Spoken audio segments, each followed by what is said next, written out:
Welcome back to a special episode of the Facts Over Feelings podcast today.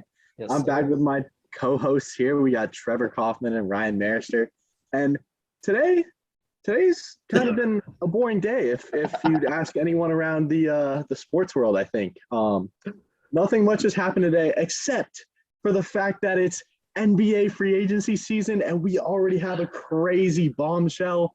Kevin Durant has asked for a trade out of Brooklyn. Trevor and I love the fact that this means this could be a Kevin Durant in a Phoenix Suns uniform. Ryan's face says it all. Trevor's face says it all. I hate you. What an exciting time to be a Phoenix Suns fan. Trevor, Ryan, what are your instant reactions to Kevin Durant asking out of Brooklyn? All Trevor, I know is, look, Ryan, I'm gonna take this real quick. You're a Suns fan. Go This ahead. is a code red situation. Code Red, This is unlike anything I don't think we've ever seen this high of a category earthquake or hurricane in the history of the world. Oh my Lord. This is going to change the world, quite literally. Kevin Durant is going to be a Phoenix Sun.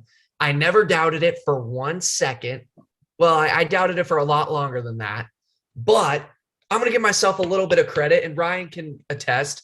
I brought this whole Kevin Durant thing up a while ago. I put it into the universe. I said maybe it could happen, maybe it couldn't, but I didn't stick it out when it got tough, and that's what I had my guy Jack Eden for. He believed, Flex from Jersey believed, and here we are. Lord. Breaking news. This was about 5 hours ago. Kevin Durant requests a trade from the Brooklyn Nets. Miami and the Phoenix Suns were two notable teams on his wish list, whatever that means. But I'm looking at it, fellas, and I think we can start with this. Let's talk about what Phoenix can offer Kevin Durant before we get into other teams. Yeah. Because, look, obviously Jack and I are big Suns fans, but objectively speaking, Ryan, I can't think of another team in the NBA that can offer a better package of draft picks, young players, proven players, all-star caliber players than the Phoenix Suns, and I'm being serious. Yeah. We have all of our future draft picks. We have 3 or 4 really core, really good young players who could become all-stars, and Cam Johnson, Mikal Bridges, DeAndre Ayton, but turns out they don't want DeAndre Ayton. And the Brooklyn Nets wanted Devin Booker, but that's off the table because Devin Booker, shout out, NBA 2K23 cover athlete and $214 million richer.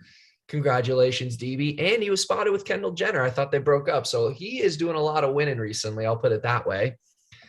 So my thing is, what should the Suns offer the Brooklyn Nets? That's going to be my first question is, what should the Suns offer the Brooklyn Nets? What would be too much? What's realistic? I'll give you my ideal trade package that I think is realistic. I think it's going to be Mikal, Cam, Shamet, and 4 first-round picks.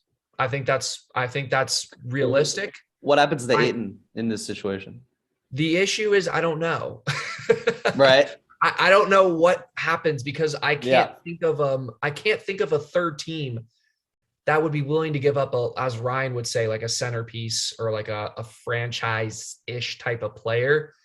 So to get DeAndre Ayton, and also nobody wants to pay DeAndre Ayton a max. So like, what's DeAndre Ayton's market right now? I don't know. And the Suns don't even seem to want him that much. Like, it's weird. Exactly. So for me, like, I don't know how the Nets don't want DeAndre Ayton. That's a little confusing, but I unfortunately think it's going to be sayonara to Mikal and Cam Johnson and probably 4 first-round picks. But look, I look at it like this, and this is gonna be, this is gonna be a weird statement, but it's true. Kevin Durant will be the greatest Phoenix Suns player to ever come play for the Phoenix Suns in the organization's history. We haven't had a player this good ever. Even Charles Barkley, prime Steve Nash. I mean, I'm trying to think. That's about it. That's about it, right? Like, there's a lot of really good players, but Kevin Durant's better than Charles Barkley. He's better than Steve Nash. He would be the greatest player that the Phoenix Suns have ever picked up as an organization. And I think you have to, with an aging Chris Paul and a prime Devin Booker, you have to go all in to win a championship. You can't waste the prime of Devin Booker's years, and you can't waste the last of CP3's good years, because as we saw in the playoffs, it can end faster than you think. So I think the Suns got to do whatever they can to get Kevin Durant. My only, kind of like reservation is giving them Jay, Cam, and Mikal, all 3 is just tough for me. I'm struggling with that a little bit. I would probably commit to it at the end of the day if we had a good plan for Ayton, get a guy like OG Anunoby. I don't know. But I would love to keep one of those 3 wing players, because I think if we keep one of those 3 wing players and get KD, that's a championship team. No ifs, ands, or buts. But I'll hand it off to you guys now to talk a little bit. Yeah. Look, I don't want to interrupt the Suns fans here. Eden, you go ahead. I want to hear what you have to say before I kind of give my take on it. Cold. Just talking specifically, by the way, Red. about the Suns and what they could give for KD, what you want them to give, what's realistic, things of that nature. Yeah, well, the first thing I have to say is Trevor did speak this into existence a long time ago, back in, I want to say, the middle of May. May 18th. May 18th. He brought it up at one point, and for about a day, I was like, Trevor, let's be realistic. Come on. Like, is Kevin Durant going to be a Phoenix Sun? Probably not. And then 24 hours go by, and I don't know what changes, but I hear all the news. Kevin Durant loves Devin Booker. They won a gold medal together in the Olympics. Kevin Durant loves Monty Williams. He loves the way he coaches. He loves his system. He loves how great of a guy Monty is. And Kevin Durant loves Phoenix. He loves Scottsdale. He loves coming out to vacation out here. And it's just, I think all 3 of those things going together, along with the fact that this team has made an NBA Finals and was the best team in the league during the regular season until they ended up collapsing in the playoffs. But I think all those things go together. And you throw in, whatever the Kyrie shenanigans are. I think we were talking about this off the air when it was first reported a couple days ago that if Kyrie was out, Kevin Durant would consider his options. And I said, it's tough to go from considering leaving to a place that you really want to go to with a guy that you really want to play with for a coach that you really want to play for, to suddenly going back to your original plan and knowing that, Kyrie's not getting extended. You have 1 year left with Kyrie until you're in the same position next off season. And I think Kevin Durant realized that and said, you know what? The writing's on the wall. Why not just skip town now? And it came to the point where Kevin Durant wants out. He's formally requested a trade. His main 2 preferred destinations that he has stated, these are the only 2 that we've heard, sure, are the Phoenix Suns and the Miami Heat, which is funny because I saw a tweet today.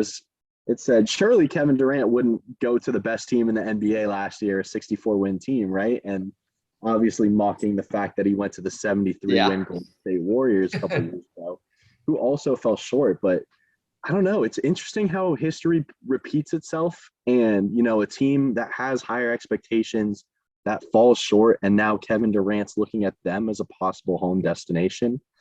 It's exciting. And also, I got to give one shout out to my boy Flex from Jersey. Ryan and Trevor were kind of on him over the last couple I of never days. doubted him for a second. Trevor says he never doubted him. Look, I can tell you on the air. fake sources. Off the air. That's a little bit of a different story. But let me say this. Flex said, I believe before Trevor, that the Suns would have an opportunity to land a superstar this offseason. And he stuck by his word. He did. 2 days ago, Kyrie opts in. All the optics move to they're running it back together. And Flex kind of gets a bunch of shade thrown at him. And now, 48 hours later, Flex is the guy who spoke this into existence, led us to the prophecy, and here we are. So Kevin Durant is not a Phoenix Sun yet. Flex did not say he would be a Phoenix Sun, but he said Kevin Durant's first choice is the Phoenix Suns, and he said the Suns would have an opportunity to grab an opportunity, baby. And here they are in that opportunity. And so Flex is 100% right. I just want to give him his flowers, his credit. Oh, my Lord. Also, I had to keep these guys in check and make sure they knew about Flex being right and about the possibility of the Suns. But anyways, that's enough about No. Shout out my Lord. Hey, a unique possibility. Flex, real quick, Ryan, real quick. Flex, if you see this, you're welcome to join the pod anytime. Flex from Jersey, baby. Hey, according to his conversations, the Suns had a unique opportunity to be in the position to acquire a potential superstar. Okay, look. Hey, whatever he says. Look, Look, let me talk about the Suns for a second. Let me talk about this. Look, here's the thing. The Suns, Trevor's right. The Suns have a lot of players that they can give that are like highly desirable. The Suns have a ton of wings. They have a ton of wings who can defend, who can shoot, and they're young, right? You look at Mikal and Cam, easy, right? Ayton's 23. He's a really good center. He is. The problem is the Nets don't want DeAndre Ayton. It's been reported by reliable sources that say that the Nets don't want DeAndre Ayton. And so you're kind of left sitting here like, what do we do? It's been reported, and I don't believe this, that the Nets wanted Booker. That's not happening. Let's not pretend. Let's stop pretending. But, like, if they don't want Ayton, what do you do? Like, you give them all your wings, you give them 4 firsts, and you hope that's enough? I don't know. Like, it's a tough situation. The best option is a third team here. You trade Ayton to another team that would be willing to give up a player of similar value, assuming they think that Ayton is going to be better for them. I don't know who you would give that to. Maybe the Kings. I mentioned like maybe De'Aaron Fox goes to the Nets as a centerpiece. Ayton goes and joins Sabonis and Keegan Murray in Sacramento. I don't know. You need someone to give a player to Brooklyn that they want as the centerpiece, but you're going to have to give up a lot, right? If you're the Suns, make no mistake about it. Like Ayton's on his way out probably if you're getting KD. Mikal's going to leave. I'm sure like he just has to. I mean, they're going to ask for him. Cam's probably going to leave. And who knows, maybe Jay Crowder gets dealt for a guy that really helps that bench in a different way. Because when you guys get rid of all these guys, you're going to need other people on your team who can score when Booker and Durant aren't in the game. So like trading Jay for a guy who's more of like a playmaker might be something that you do. I don't know. We'll see. But the Suns make a great package. Trevor said that they have the most assets, and they can put together the best package in the NBA. I wouldn't quite go that far. I told Trevor this off the air. The Pelicans are an interesting team if they were willing to part with Zion, or like they just have a better package than probably anybody, because we all know Zion is 22, and as long as he can keep his weight under control, I mean, that guy's a centerpiece of a rebuild, or even of a team that wants to contend now. The guy averaged 27 points a game when he was playing, so he's still fantastic when he's playing. So like there are some teams, I mean, I'm not going to go too deep into it, but the Suns are definitely, one of the top dogs here. If I had to guess, Durant becomes a Sun. Like ever since last week when we heard Kyrie wanted to leave, even when he opted in, I still had this eerie feeling like the Suns might, I think they're really going to get KD. Like ever since last week, man, I don't know. It was just, and I still think that's going to happen. Now, if KD doesn't go to the Suns, who do I think he goes to? I really don't know. Like, that's what's fun about this. We don't really know, because most of the league's going to try and get KD in some form. Right. Obviously, like the Detroits of the world aren't going to do it. The Sacramentos of the world aren't really going to do it, because we just know KD would never in a million years go to those teams. But most of the league's going to try, even like the Chicagos of the world, right? The Atlantas of the world, like all these like kind of nice destinations are going to try to get him. So it's going to be interesting, like who's going to get him, because the Nets might not give KD exactly what he wants, right? He has 4 years on his deal. Now they won't put him in a horrible spot, right? But they might not put him in his number one destination, right? They could give him to they won't, but like someone like Atlanta, right? Like a team that like is nice, has Trae Young, but like my point is not necessarily his top destination. So like it's going to be interesting. Like there's a lot. Memphis, maybe we've heard like Boston is something that I've heard a little bit. Now Boston, Trevor, could put together a great package. It won't happen, but they could put together a really good package. You put Jaylen Brown in there with a few firsts. You toss in maybe another piece, and that's a great offer right there for KD. And I like you're right. It's not going to happen, but like they could put together a really good offer. So anyway, I think he's going to the Suns, but my point is like there's a lot of teams out there that can give a lot of interesting offers, and it's just really interesting to see where he goes and like how this develops, because I think it's crazy. It's crazy. I mean, like for us, can we just talk about for a second, by the way, a guy of KD's like talent level, right? Requesting a trade, not only that, but with 4 years on a deal. Like that's like ridiculous. Like that's crazy. Like, and this is a discussion for another time, but how do you build a team, right? In good conscience, when a lot of these guys request trades with 3 or 4 years left on their contracts. Like it's just so hard. It's so unpredictable. So it's crazy. With Kyrie Irving, that's true.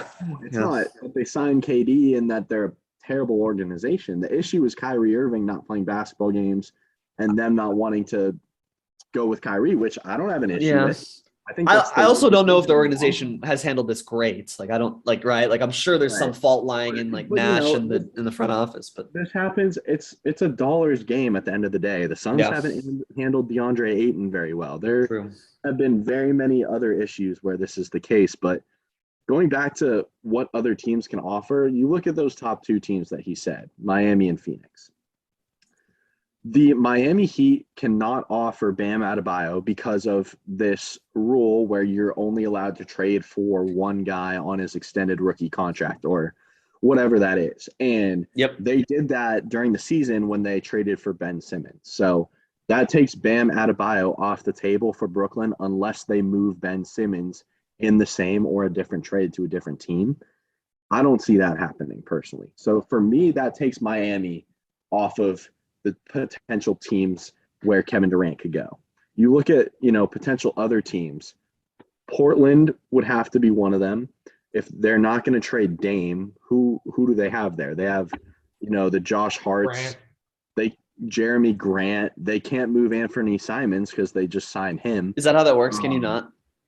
Once you sign a guy, they have until December 15th. You can't move him until December 15th. So you can't move Simons. You have, I guess you have picks, but that's not enough playable assets in terms of players that you could get for him. The only other team that I could realistically see making a package would be Memphis outside of Ja. And you had the news coming out today that Jaren Jackson's going to be out for 6 months with surgery. I don't know if you move him. You have solid role players in Dylan Brooks and honestly whoever else, and Desmond Bane, who are probably, I wouldn't say Dylan Brooks is better than what you could get from Phoenix with a Mikal Bridges, but Desmond Bane could be valued in that light. I could see that. But to be honest, I don't know what Memphis's pick situation looks like. I know they moved a future one to move up in the draft on last week, but I think you get this from I fully believe, both as a Suns fan and as an NBA fan, that Phoenix has the best package and willingness to offer that package. What about? I do want to bring up. What about Philly? Now, Philly has been rumored to have interest, and as they should. They could put together a really good package, Jack. They could put together, even if they weren't going to trade Harden back to Brooklyn, which would also be a possibility. You trade Tobias Harris, that's salary. He gets paid a ton. You trade Tyrese Maxey, who they have refused to trade to almost anybody, right? They've just put him completely off limits. You trade him as the centerpiece there as a 23-year-old and like 3 or 4 firsts, plus maybe Thibault and right? All of a sudden you have a pretty good package there, right? So that's I think that's pretty decent. So here's what I say to that is that's a decent package. That's probably, I would say as of now, that's the best competing package out there. And I think for me, that comes down to how you value Tobias Harris. Like we know that the Brooklyn Nets, as of now, have said that they don't value DeAndre Ayton. Tobias Harris is drastically overpaid. I believe he averaged about, I don't know how many points, like 15, 16 a game last year, and the dude's making $40 million. He's on a max contract because he made one of those All-NBA teams. They paid him over Jimmy, by the way. Yeah. First of all, that's a terrible contract. I look at it from the perspective of, if you get DeAndre Ayton back in a trade, you can at least negotiate his contract versus being stuck with 3 years of Harris on, 120 or however many $1 million that he has left on his deal. Now, Tyrese Maxey would be a great piece, and you could fill in with like a Matisse Thybulle, who is a role player at best, or any of those guys. But you have to realize that Brooklyn already has, I believe, 2 of Philadelphia's picks going forward from the James Harden trade. So Phoenix has more picks to offer. Also, doing a trade with Phoenix, diversify their picks. You're not going to trade Kevin Durant to the team you traded James Harden to team up with Joel Embiid and get back and expect those to be something down the line, in my opinion. So I think, personally, it would be a better business decision to not trade Kevin Durant to Philly, knowing that you have their draft pick stake in the future. But it comes Durant's down also to 34. how much you value Tobias Harris, and I don't value Tobias. I don't see him as the centerpiece of a deal being that valuable. Tyrese Maxey I is, think it's but Maxey is the centerpiece. Maxey back to pay Tobias Harris? Probably not, in my opinion. So I think you look at it, I do believe the Suns have the best offer available. As of now, it looks like it's going to take a third team to require the deal to get done because Ayton's Hey, going to have Cleveland, to get be in there, involved. baby. Hey, snag one of these players, And please. and if Brooklyn doesn't want him, then that's the case. But I heard something interesting on the free agency show today on ESPN, and they were talking about, what's the most comparable trade in recent history to Kevin Durant wanting out. And they said the most comparable trade was when Shaq went from the Lakers to the Heat back in, I think, 2004. And how that started was the Lakers went to the Heat and said, you know what? We really like this Dwayne Wade kid. We want Dwayne Wade for Shaq. Similar to how Brooklyn has come to Phoenix and said, we want Devin Booker. And obviously Miami said no. Time goes by. Kobe figures out a guy that he wants to play with in Lamar Odom, and they ended up working a trade around Lamar Odom and picks and whatever. So Yikes. Not that, but it's interesting because both of those teams won a championship with those guys. So in theory, that trade worked for both sides. Fair. Yeah. So I kind of see that similar to Brooklyn right now. Obviously, they want to get as much as possible, and they're going to try and drive the value as high as possible. So that's why their asking price is Bam Adebayo, is Devin Booker. I think they realistically know that trade is unrealistic. And, maybe there's a smokescreen to this Ayton thing. Maybe there's not. But I think by starting this way, their price will eventually come down, but it'll still remain high. So that's where the guys like the Mikal Bridges, the guys like the Cam Johnsons, if you work out a sign and trade and maybe they get OG Anunoby coming back, that's kind of, I think, their Sean Marks' play right now. So it's going to be interesting to see. But I think I personally would value Ayton in a deal. I know they did just sign Claxton to a 2-year, $20 million deal, but Claxton versus Ayton, in my opinion, who knows? Claxton will go out in any play deal. Together. Yeah. But it looks like as of now, which was expected kind of since May, a third team would most likely be involved in this deal. And it's a matter of who's willing to play ball. So I don't know. We'll see where it goes from here, but definitely an interesting development. And Kevin Durant is looking like he's on the move. Oh, no, he definitely is. Trevor, I wanted to hear your thoughts on the Philly idea or any other ideas. I don't know. The Philly idea, is that something that you think legitimately would be a real thing, a real threat, a real offer? I mean, it's a threat in that Harris and Maxey are nice pieces to get just in terms of raw NBA, actual NBA players. But like Jack said, Harris is on a very, very bad contract. Maxey is probably far and away the best asset you get in that trade. Yeah. And he also brings up a great point. You already have multiple picks from the 76ers when you traded James Harden. And on top of that, trading Kevin Durant to the Eastern Conference, like a Philadelphia, just makes less sense for Brooklyn. I get maybe it's not I get if you're Brooklyn, you're thinking we're rebuilding, we're not trying to win. But Kevin Durant's under contract for 4 years. So hypothetically, if you trade KD to Philadelphia, Philadelphia is going to be legit for the next 4 years. And that just makes it tough, right? I think for Brooklyn's sake, it's better to trade him out west, just from a sheer competition standpoint. And what I was also going to say is I'm going to reference what Ryan always says. Wings are very important in today's NBA. 3-and-D wings who are tall and have length and can defend and, can score and can shoot.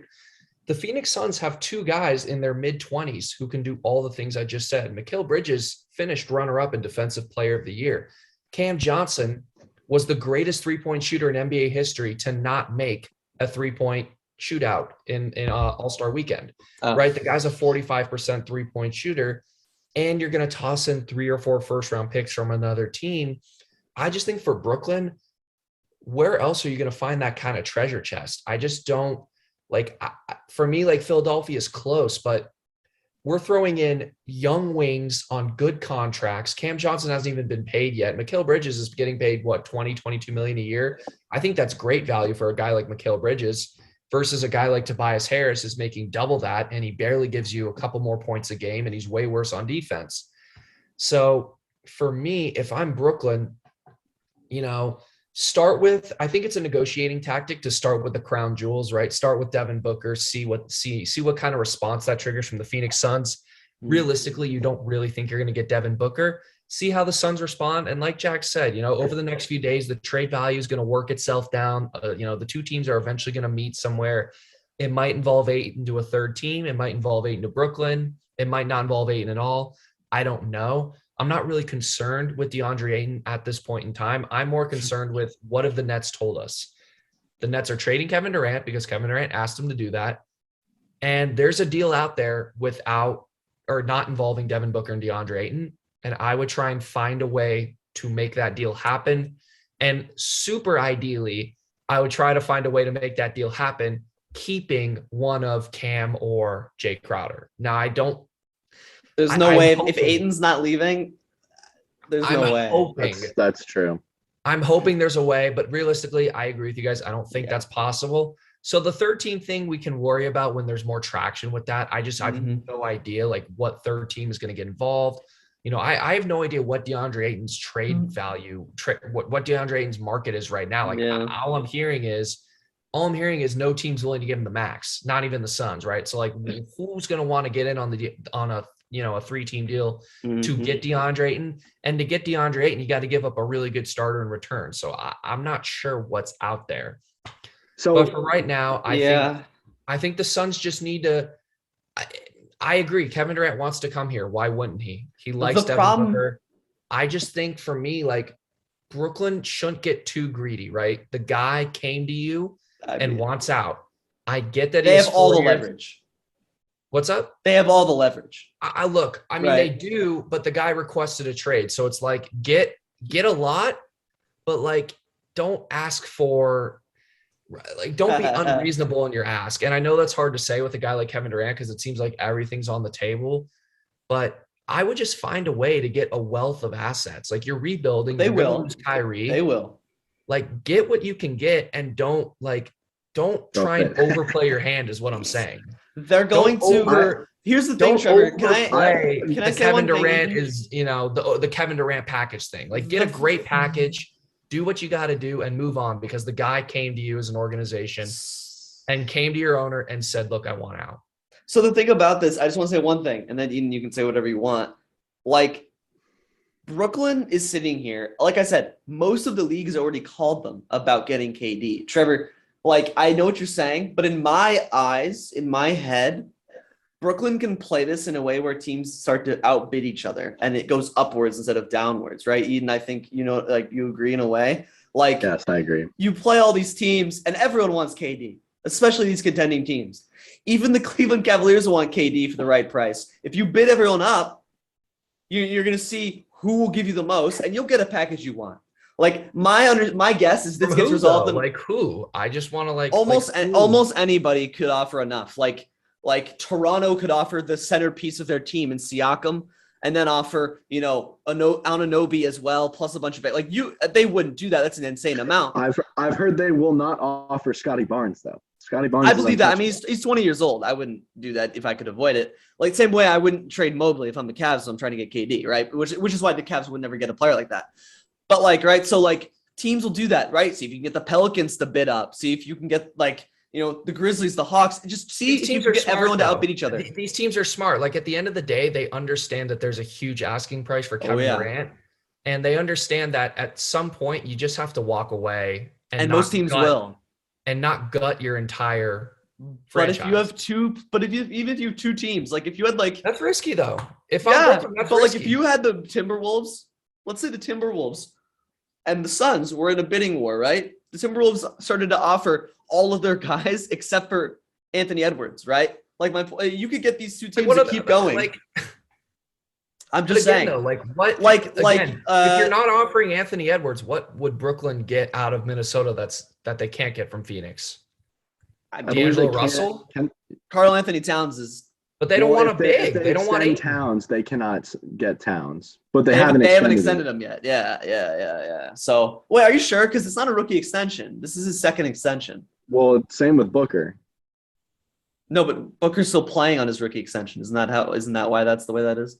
Well, Booker and Towns were the same draft, so I don't Oh, know I guess why Towns it's is still different. playing on it. I was thinking, yeah, okay. When he gets Yeah. onto that next deal, like either way, they can't trade him. My point is like, Trevor, I think there are teams out there who will bid themselves up for Kevin Durant because he's arguably the second best player in the NBA right now. Like they're going to bid each other up. You're right. Most teams will drop out, but I just think that like Brooklyn will get a package they want. I think it's just a matter of like I'd be agree. surprised if by 4th of July Durant wasn't traded. Like I really might happen tomorrow or Saturday. Like it's not something that's going to go on for a long time. I think it's something that will go on longer than we think Okay. because of the fact that it's Everyone's waiting on such magnitude, a trade that we have never seen before. And if it's true that 15 of the 30 teams have called Brooklyn to inquire what they would ask for, Brooklyn's going to have to sort through those offers to find the best one that works for them. It's going to take time, especially if you have to get a third team involved because you don't want to bring back a big contract or a guy that you don't want to have on your team. True. So I personally think, it was funny. I was talking to one of my buddies, not Trevor or Ryan, off the air, and they were like, what do you think the timeline is?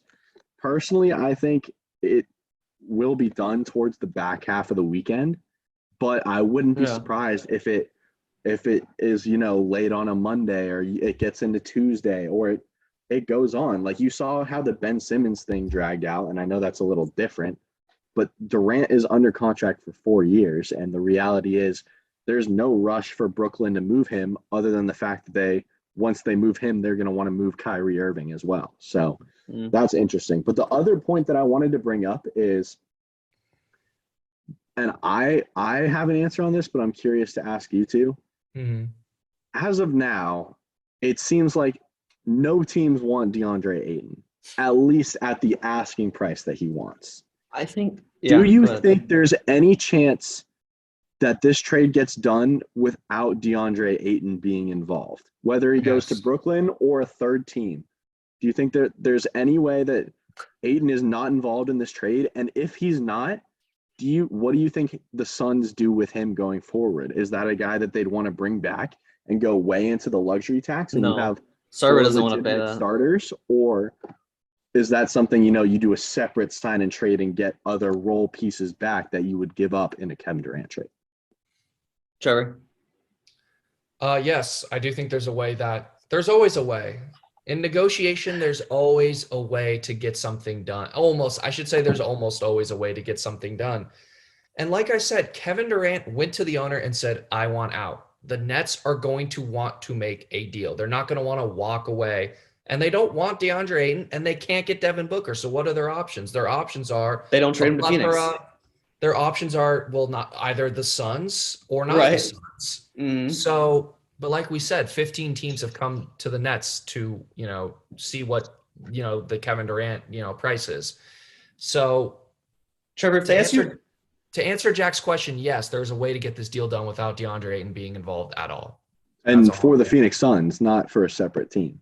No, I know. Yes. Like there's a way that we trade for Kevin Durant and DeAndre Ayton is still on the Phoenix Suns when that happens, or he's traded away in a completely separate transaction. I believe that is a scenario. Interesting. Yes. Ryan? Yeah, I can't agree. Like, it's just like, you can't get Kevin Durant for the talent that the Suns will be putting out without Ayton in that deal.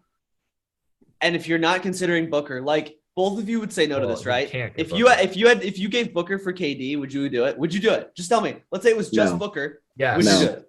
You would do it? Yes. Okay. I would not. Okay, I'll get into that in a second. But let me put it this way. Like, I think the only reason I think that he doesn't go to Phoenix is because the Suns are they're just in a tough spot, right? They're here. They're like, we'll give Ayton. So the Nets are like, no, we don't want Ayton. But then there's Booker up here, and they're like, we won't give Booker. And the Nets are like, well, we need Booker because we don't want Ayton. We don't like Ayton. And McHale, Jay, and Cam are nice, but they're not the guys we're looking for to continue to win now, to replace the second best player in the NBA and KD. So it's just it's not necessarily the Suns' fault. It's just like a tough spot, right? Like, it's almost like Ayton's market or lack thereof has kind of like hurt them in this situation, right? If they want Ayton, I bet this deal will be done already. I'm not gonna lie to you. Like, I think this deal might already be done. Like, it's that simple. If the Nets wanted him, you toss in 3 or 4 first, you toss in Ayton, you toss in McHale, and that's probably it. Maybe Shamet, but that's probably it. Now that they don't want Ayton, it's like you're in a tough spot because, you know, you have to give Booker, who obviously they'd take at 25 years old, or you try to put Ayton on another team and have them trade their best, a centerpiece to Brooklyn. So it's a tough situation. So that's why I think it's taking a while. Going back to the Booker thing, personally, I think it would be okay if you guys did that just because, look, you're getting the second best player and you're keeping your role players. You're keeping your role players in that situation. Durant with those pieces, with those wings, with that defense, with those 3-point shooters, with Chris Paul, and maybe Ayton stays. I mean, that's a better team than it was yesterday. I'm sorry. We can hear. Your windows now. Eden, let me ask you, like, why would you not do it? I want to hear it. I want to hear it. I'll tell you. Yeah, go ahead. First of all, there's 2 reasons why that won't happen. One, I mentioned it earlier. Ben Simmons is under contract. You cannot trade for Devin Booker. If they ship Simmons, assuming they ship Simmons. Trade Ben Simmons. 2, Devin Booker means too much to this franchise. And for that reason, the Suns will not trade him. Additionally, Kevin Durant is not coming to Phoenix if Devin Booker is not here. So good point. That's Kevin Durant wants to play with Devin Booker in Phoenix. That is the draw to Phoenix for Kevin Durant. So also, I think we're going to look back at the end of Booker's career and say Booker was the best Phoenix Sun to ever play. Not in terms of, like, if we get Kevin Durant, obviously Kevin Durant will be the most talented guy. But if we get Kevin Durant for 4 years versus Devin Booker for 16, I think we could realistically look back at the end of Devin Booker's career and say he was the greatest Phoenix Sun to ever play for this organization. And I just don't see, we're not going to give him up for Kevin Durant. I don't think that should even be a discussion. I agree. It's a fun hypothetical, but I think we're kind of wasting our time talking about a potential Kevin Durant for Devin Booker trade. But going back to the DeAndre Ayton thing, I agree with Ryan. I think Phoenix doesn't have enough if DeAndre Ayton isn't valued. And that doesn't mean that DeAndre Ayton has to be valued by Brooklyn. You could ship him to a third team as long as whatever Brooklyn gets is valued by Brooklyn.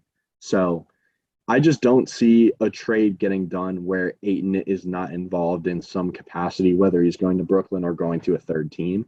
And at least for the Phoenix Suns, like if that's not the case, then the Phoenix Suns are unfortunately not going to be bringing in Kevin Durant.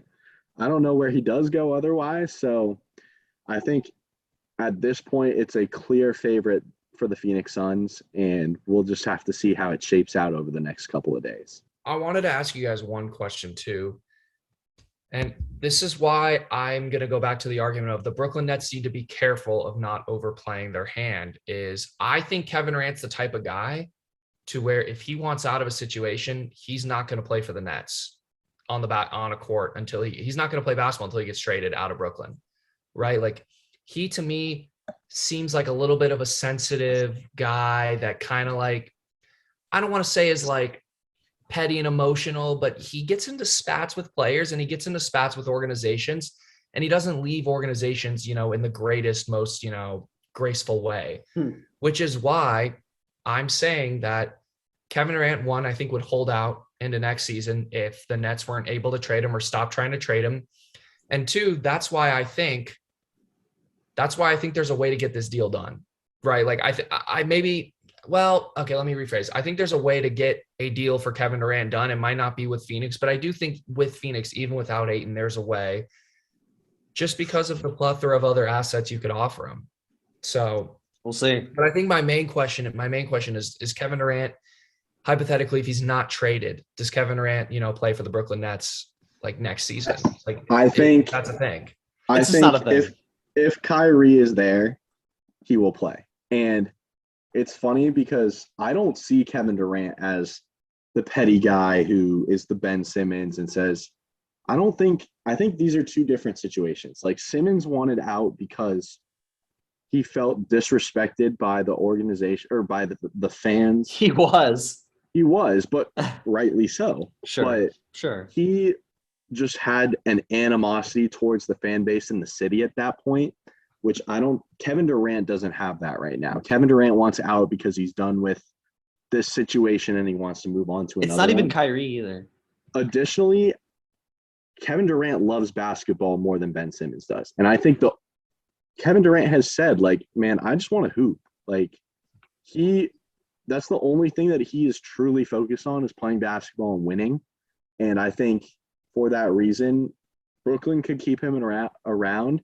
And as long as they keep Kyrie to play with him, now they won't because of all the distractions from last year. And now how do you go to the owner of an organization and go, I want out, and then be like, yeah, he'll play for them next season? Like, he goes to the owner of the organization and goes, please trade me.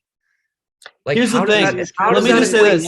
I'm going to play regardless. for you next season. Yeah, look, I don't think this is even like he's gone. Like, it's done. But right, okay. let me just say this though. Like, Durant is like the poster child for like the modern NBA, this generation, at least his generation of like, I just think these guys are he gives up so easily.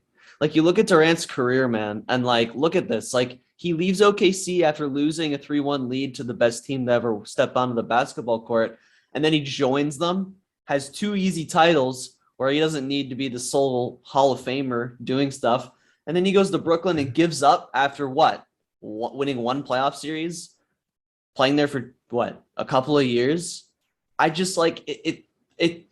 I wish he didn't give up so. It's just like, I just wish he didn't give up so easily. Like, he's just like moving on. Like, after a couple of years because it didn't work out. Like, most guys don't ever, 1, have the luxury to do that, and 2, don't even think about doing that. They try to piece it together, improve, and get back for the next year. He just like, I don't know. That's just like, that's the one thing I wanted to say. It's just like, he just like packs it up and moves on real quick. Like, all right, I'm out of here. It didn't work for 2 seasons. Let's go. Like, it just seems like he just gives up super quick. Like, I get he loves basketball and whatnot, but it just seems like he gives in pretty quick. I saw to add on to Ryan's point, actually, I saw an interesting clip on TikTok of all places, right? A very interesting clip from Emmanuel Acho, who's on a Fox Sports show called Speak for Yourself with Marcellus Wiley. Mm-hmm. And he goes, it's time for people to decide, is Kevin Durant a poor partner, a poor picker, or both, right? Like, everywhere he's been, he has requested a trade or has not gone along with somebody, right? Russell Westbrook in Oklahoma City, Draymond Green and Golden State, and now Brooklyn for whatever reason, who he doesn't get along with, Steve Nash, I don't know.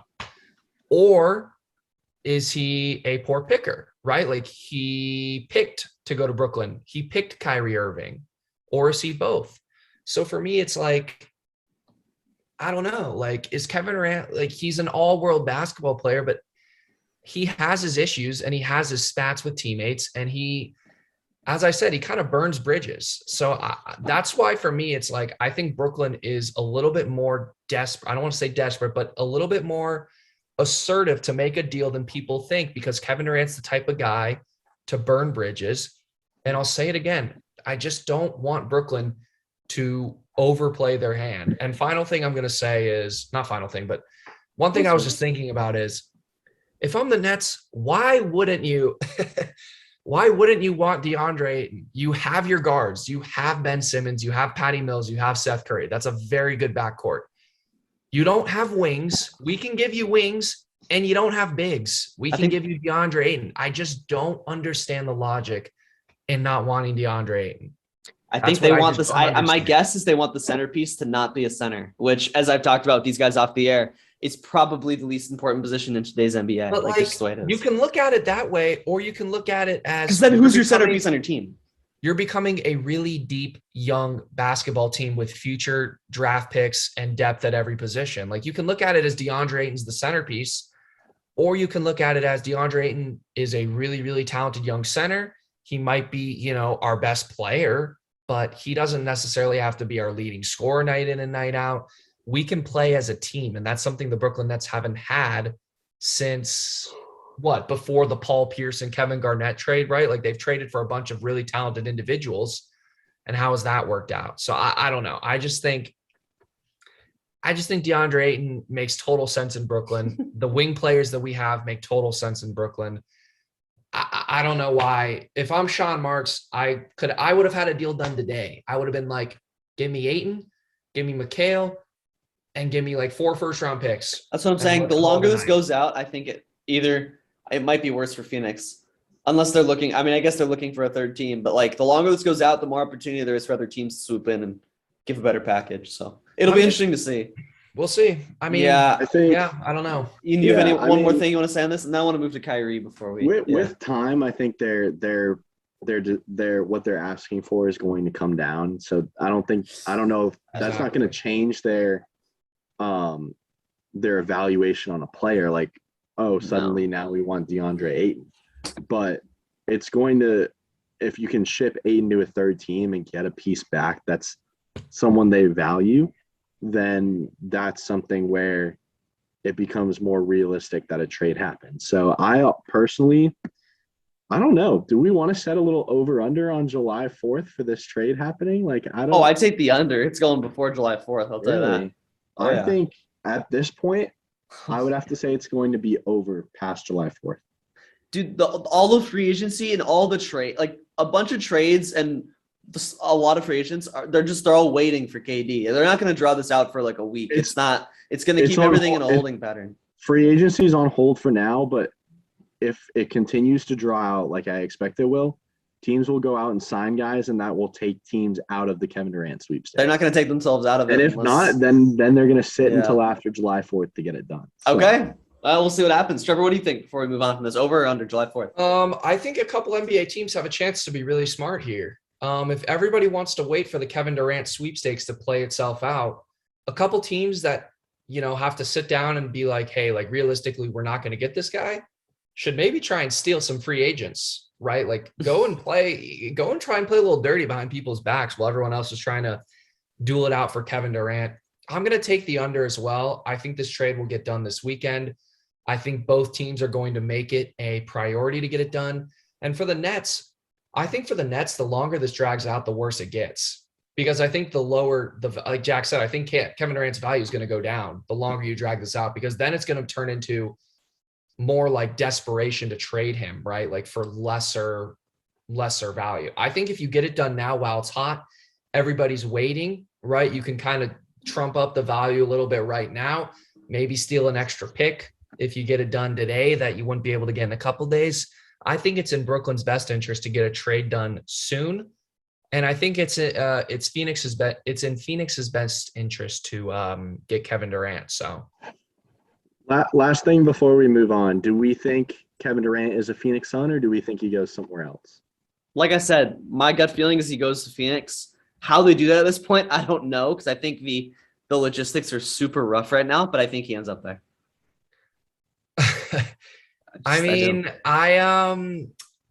For me, I don't see where else he could go. I don't see where else it makes sense for Brooklyn and for Kevin Durant.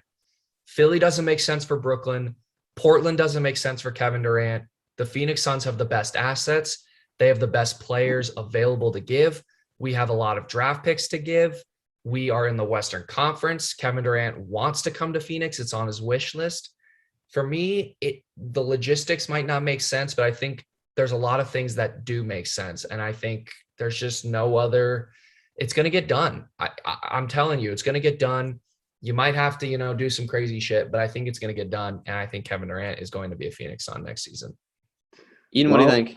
I agree with you two boys. I think Kevin Durant will be a Sun. I believe it'll involve at least a third team, if not a fourth team. And I believe it happens after July 4th. By the way, one last thing. If it's not Phoenix, it's Philly, is my guess. It makes the package is so good to me. I think it's just really easy for them to do. And I was going to say one other thing. Oh, yeah. And you were talking about third or fourth teams that get involved and like who that might be. That is like so it's you never know about it until right when it happens. Like whoever is available. Whoever wants DeAndre Ayton, I pointed out these boys and how we got Jared Allen. The Cavs got Jared Allen. I no one had any idea the Cavs were going to jump in and third party that trade, but the Cavs were the third team in that deal and got a free player who became a cornerstone of the team.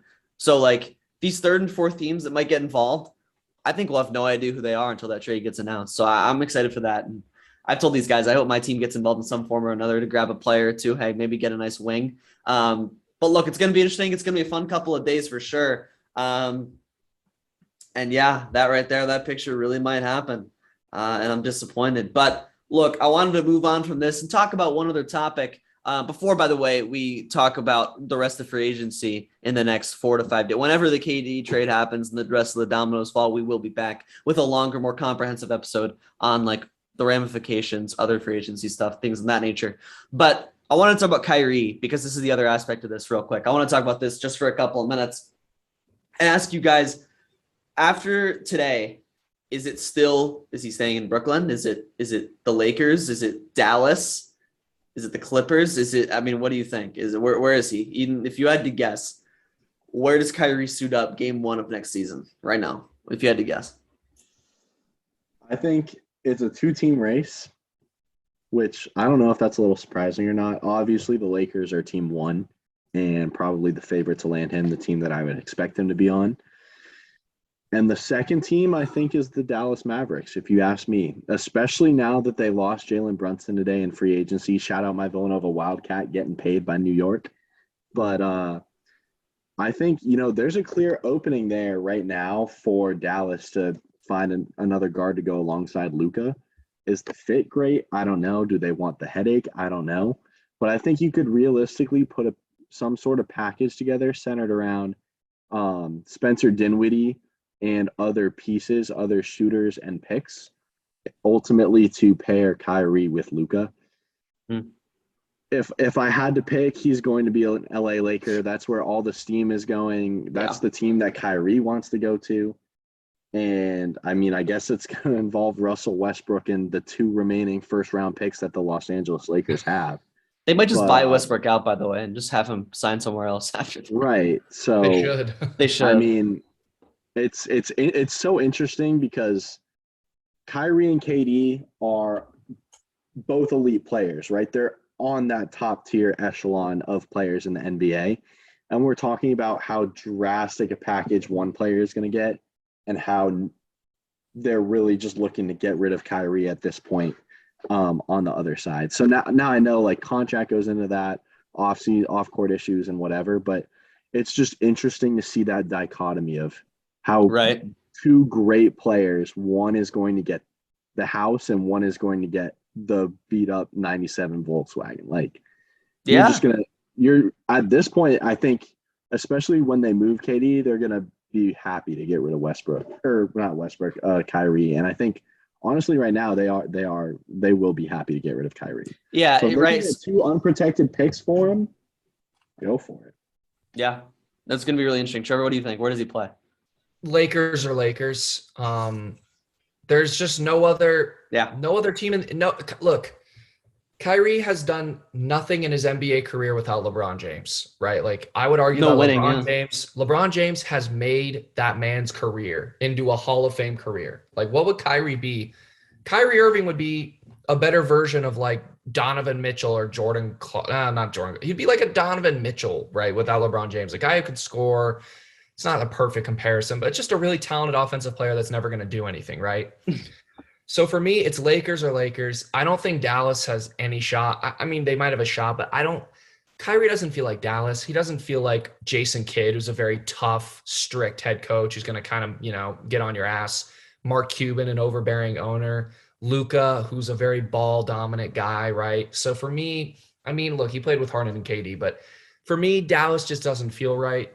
The only team that feels right is LA, and LA doesn't have much to give, but LA can give you a couple picks. Maybe they'll throw in, a Westbrook, and then you can buy out Westbrook and dump him somewhere. I don't know.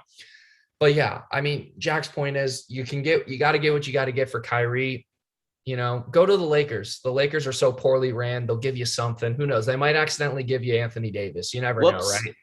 So the Lakers are poorly ran. They're irrational. LeBron likes Kyrie. LeBron's probably going to ask for the Lakers to get Kyrie. The Lakers will bow down to LeBron like they did when they got Westbrook. So, yeah, I'm going to repeat myself. It's Lakers or Lakers. Go take advantage of Rob Pelinka. He has been just disgustingly bad as a GM. So go get a couple picks. Why not? Yeah, look, I agree with the two of you. It's going to be the Lakers. I don't really have too much to add. Look, the only success he's had is with LeBron, and it's kind of ironic that it's taken all these years for Kyrie to realize what we saw, back in 2017. Why would you ever leave the best player to ever play basketball? I don't get it. He finally realizes, hey, hold up, let me go run it back with my boy one last time. See if we can get another title. It's the most success he's ever had in his career. And I'd say, I mean, it was probably one of the best teams LeBron ever played on as well. Like, I know those Miami teams were great, but that 2016, 2017 Cavaliers team was just so fantastic that, I think that both of them realize the success they can have when playing together. Yeah, I don't see anywhere else. The Clippers would be fun. The Clippers have the assets to get Kyrie. They could make the money work with their role players. It's just a lack of interest, right? Like, how interested are the Clippers in getting Kyrie? And it seems like it's not very high, right? Dallas, are they really going to trade Dinwiddie back to Brooklyn? Yeah, go ahead. What? Would this make any sense if the Clippers tried to trade John Wall and a couple picks for Kyrie? Could they do that? They have to sign him to a new deal, so no, it wouldn't be enough money. Right? So they have to sign him to Kyrie to it. No. So John Wall, he's getting John signed Wall's to a on minimum deal. MLE. Oh, that's right. I forgot they bought him out. Right? Okay, Yeah. Yeah. Okay, you're right. Now, if it was his old contract, then yeah, that would have worked perfectly. Okay. Yeah, and I bet Brooklyn would have loved that because they'd have cap space to do whatever they want, so they probably wouldn't mind that, honestly. But yeah, one last thing before I'm done talking about Kyrie. Jack made a great point. Like, it's crazy how KD has so much, pull, and he's going to get so much in a deal, but Kyrie is like none, and Kyrie's Don't still overplay Kyrie's your still hand. An all-time great player. Like, the thing about it is it's so interesting. Like, the dynamics are so important in these things, right? So like, if KD's gone, like, they're not keeping Kyrie, but if Kyrie leaves, they'd still love to keep KD. It's just one of those really interesting dynamics, right? Like, you don't see that come across very often. So it's just like, it's really interesting. It's a unique scenario. You don't see like one star leave and then the other star has to leave with them, right? Like, Kyrie's only worth it to them if they have KD. And so it's a really unique scenario. And everyone knows it. That's why Kyrie won't get a lot in return. Everyone knows that they don't want Kyrie without KD. So, that's why the Lakers can get him. And we'll see if they do. I don't know. And the rumor that KD and Kyrie would love to play together makes me laugh. Can we just think for a second? Imagine if somehow the Lakers traded like AD and Westbrook and like a bunch of picks in a deal for KD and Kyrie. Are the Lakers just spawning Adam picks? Silver should shut that down. And then it would be Kyrie, KD, and LeBron. Just imagine Adam that. Silver should shut that down. Like, David he would have to Spendick veto just it, right? He would have to. the Lakers. He would veto that. He would have to, right? Yeah, I mean, right? I would think. He vetoed Chris Paul to the Lakers when they had Kobe. I would assume he vetoes Kyrie and KD to the Lakers when they have LeBron. So, oh man, unbelievable. I'm going to say it one more time. I'm going to say, I get it, Brooklyn. You're thinking to yourself, we can get whatever we want. Arguably we are trading. Kevin Durant might be the greatest player in NBA history to ask for a trade like this. Don't overplay your hand. Don't let this draw out. Don't let this turn into a Ben Simmons situation. I get it. It's Kevin Durant. You think you can get the moon and Venus and Jupiter. You think you can get all 8 planets in the solar system.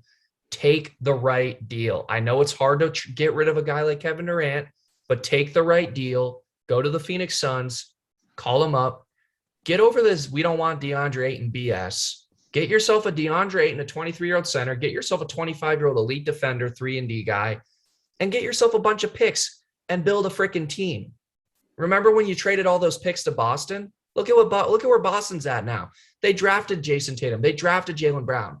We, as the Phoenix Suns organization, are now giving you the chance to redeem yourself and giving you similar-ish players and more picks.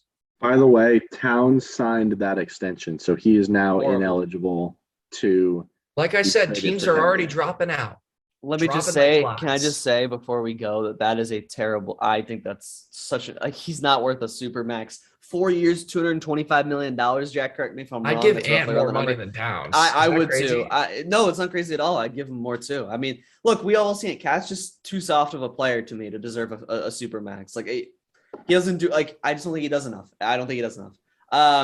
Also, I want to shout out Nikola Jokic for now being the highest paid player in NBA history. He now is getting paid 5 years, $270 million. That's a bad contract. 6 years, $303 million for Jokic. I thought it was 5 years. It is, but including this year. Only on his year. So it's 6 for 303 if you include this year. That is $60 million in the last year of that deal. That's insane. It's a bad contract.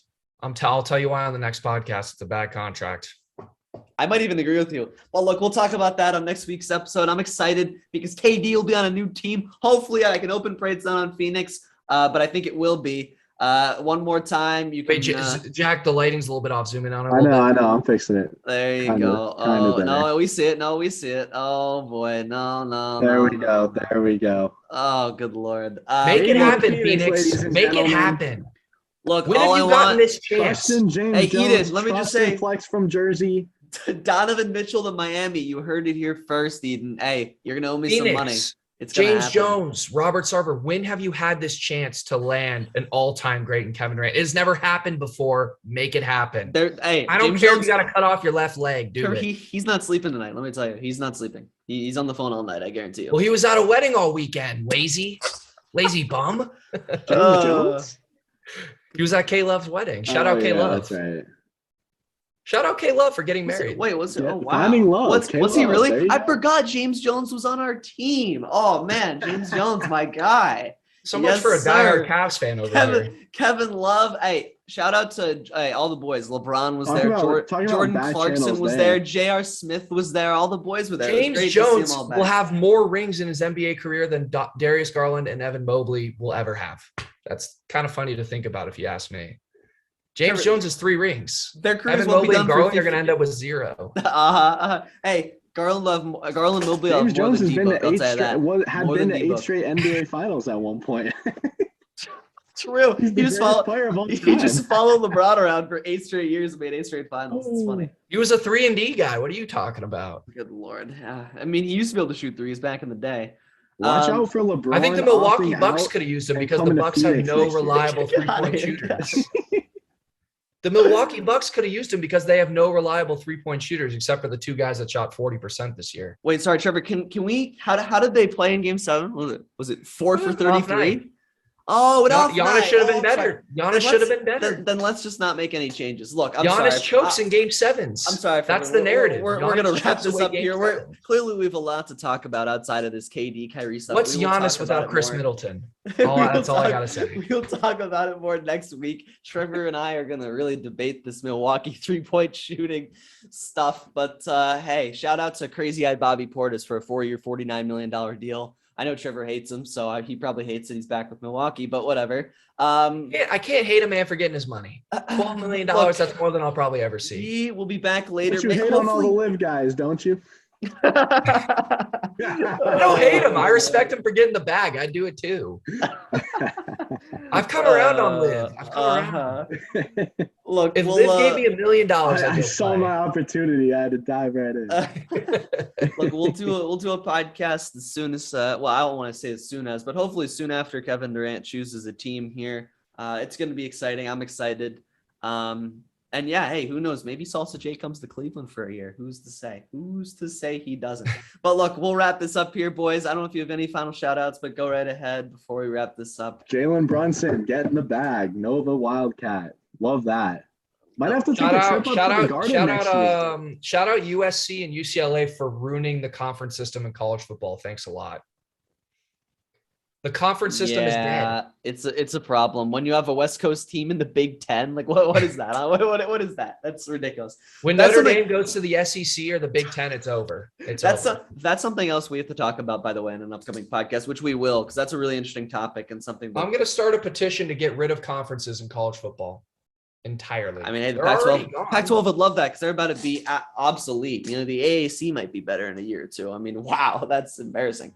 But look, we'll wrap this up here. It was a good podcast, boys. You know, we'll see where KD goes. Hopefully, it's not Phoenix, and we'll talk to everyone else later in the week. Hopefully, in less than a week, KD's on a team. So we'll see you then. Trust and flex.